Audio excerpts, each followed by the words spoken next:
ఈ యొక్క ఎన్నికల్లో మీకు అందరికీ తెలుసు, ప్రధానంగా కాంగ్రెస్ పార్టీకి భారతీయ జనతా పార్టీకి కొన్ని రాష్ట్రాల్లో పోటీ ఉంటుంది. అన్ని రాష్ట్రాలు కాదు, కొన్ని రాష్ట్రాల్లో, అందులో తెలంగాణ ఒకటి. చాలా రాష్ట్రాల్లో కాంగ్రెస్ పార్టీ అసలు పోటీకే లేదు, అడ్రస్సే ఉండదు. కానీ తెలంగాణలో బీజేపీకి కాంగ్రెస్కు ఉంటుందని మేము ఆశిస్తా ఉన్నాం.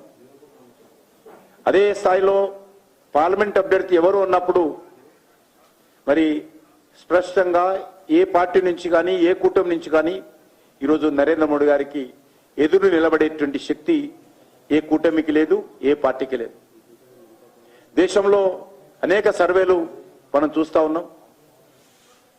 నరేంద్ర మోడీ గారి నాయకత్వం గత 10 సంవత్సరాలలో దేశంలో అనేక రకాల అభివృద్ధి కార్యక్రమాలు కానీ, సంక్షేమ కార్యక్రమాలు కానీ, విధానపరమైన నిర్ణయాలు కానీ,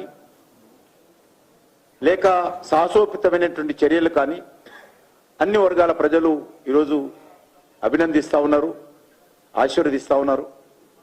కాబట్టి మళ్ళీ మాకు నరేంద్ర మోడీ గారే కావాలని కోరుకున్నటువంటి నేపథ్యంలో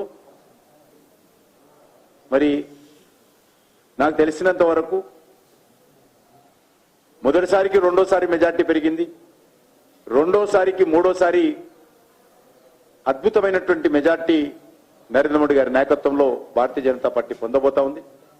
కాబట్టి అదే పరిస్థితి తెలంగాణలో కూడా ఈరోజు ఎన్నికల్లో మేము ముందుకెళ్లాలని ఆలోచన చేస్తా ఉన్నాం. తెలంగాణలో కూడా 2019లో 4 స్థానాల్లో మేము విజయం సాధించాము. ఈసారి అత్యధికమైనటువంటి స్థానాలు నరేంద్ర మోడీ గారి నాయకత్వంలో భారతీయ జనతా పార్టీ గెలవబోతా ఉంది. తెలంగాణ ప్రజలు కూడా అన్ని కాన్స్టిట్యున్సీల్లో ఏదైతే మొన్న శాసనసభ ఎన్నికల్లో కాంగ్రెస్ పార్టీ ఖమ్మము, నల్గొండ లాంటి సీట్లలో అత్యధికమైనటువంటి శాసనసభ స్థానాలు గెలుపొందడం జరిగింది. ఈరోజు అక్కడ కూడా ఒక సానుకూలమైనటువంటి వాతావరణం ఉంది.